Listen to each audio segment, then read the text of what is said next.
Sup nerds, I'm Tom. I'm Wes. And we're taking a look at Star Realms Frontiers, and now this isn't the Star Realms Frontiers box.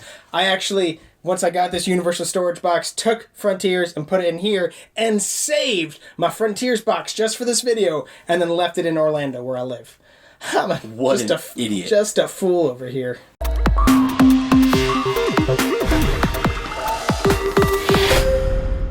So Star Realms Frontiers is the third core set in the Star Realms line after just Star Realms and Star Realms Colony Wars. And the biggest thing I think it adds is playing 4 players in one box. Because the other core sets, you could always play a 4-player game, but you would need to buy 2 core sets, which was perfect when Colony Wars came out because you could buy the main core set and Colony Wars, mash them together, and boom, you got a 4-player game right there. But this gives you the 4-player game in one box. That being said, it really just gives you the starter cards such that you can play a 4-player game. I'm pretty certain that the main deck is still roughly about the same size. And of course, all these cards are brand new. And from the cards in the main deck that you get, one of the biggest new mechanics, like they still stay true to Star Realms, right? Like green is still the big blobby, a lot of attack. The mechs, the red ones are still, have a lot of scrapping. And actually, quick aside, when we do this, we never play, for this game or for a lot of games, I never say Machine Cult or Blob faction. I always say green, red, yellow. Yeah. Does that bother you? Either when we do it or when people at your table do it, do you guys use the actual names for the things, or do you just call it, give me some reds, give me some blues, whatever? You know, fun question of the day. Anyways, what this adds, the biggest thing is that there will be a faction, like here if I play another Star Empire ship, I get 2 more attacky dues. But if I play 2 additional Star Empire ships, so there are 3 in total out there, I will get this secondary ability. What's it called? When the unify ability? Heck, if the trigger ability. I just call it the combo. The combo ability. We never call them what they are. Yeah. Except Aaron does. Aaron does it.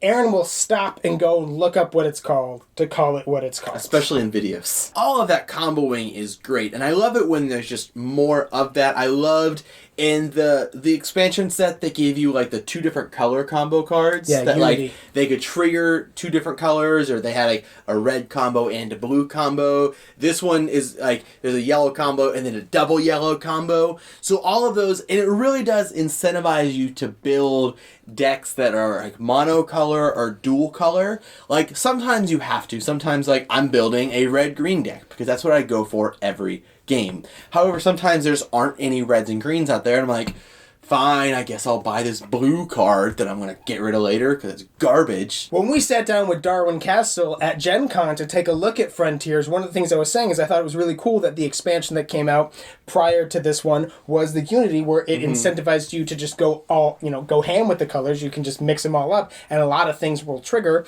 whereas this one you are more incentivized to get, just one color. But he was saying, it's like, no, the Unity cards still mix it. Oh, United, not Unity. Yeah.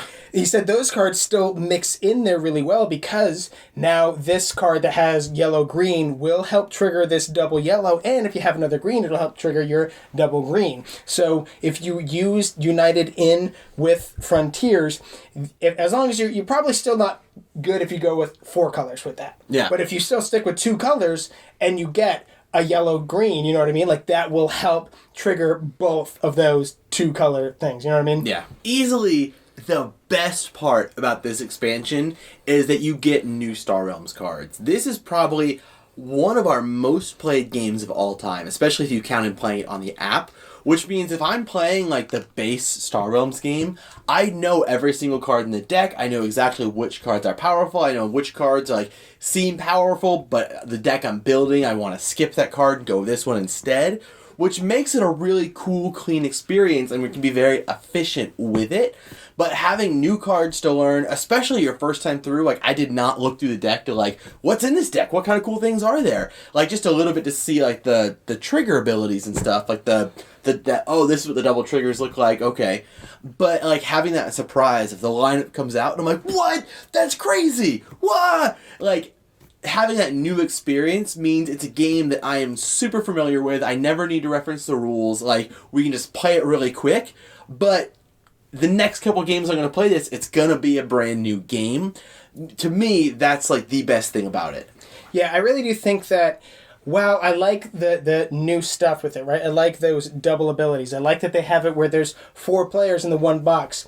Star Realms could really not even put that much ingenuity into the new sets, but just pump out more sets because I just want new, fresh cards. Yeah, you know absolutely. what I mean? They do kind of fix the scorecards in the set. They feel more like the Hero Realm scores, where instead of just having like a deck of scorecards, you have like the big points, the small points, and you move it up and down on the track. I still don't use them. I just use an app because it's so much easier to keep track of. But I will say that that system is so much better than their old system. Just having a deck of cards that you can just take out and throw right in the garbage can. But it is cool that they do give you those type of cards for the specific Alliance command decks, what are they called?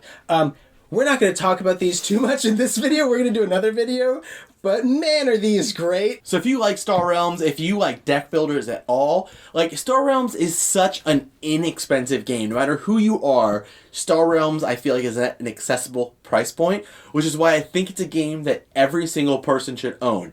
Aaron, if you actually watch this video, why don't you own Star Realms? It's so cheap, it's so small. If you're worried about shelf space, it's like in a box this big. Frontiers is maybe a little bit bigger, but still, like, it's a game that everyone should have on their shelf because deck builders are great. It's a clean, efficient deck builder, which is why you should click the purchase link in the description box down below to order Frontiers, or if you feel like you want to get Colony Wars first, get that one. Skip over the base set because everyone's played that one to death at this point.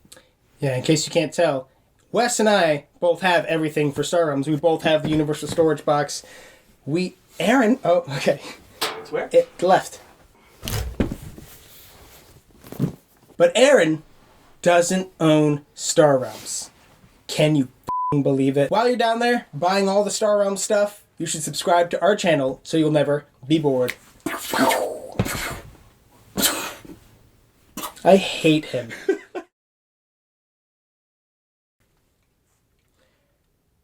Well, howdy doodle there, nerds.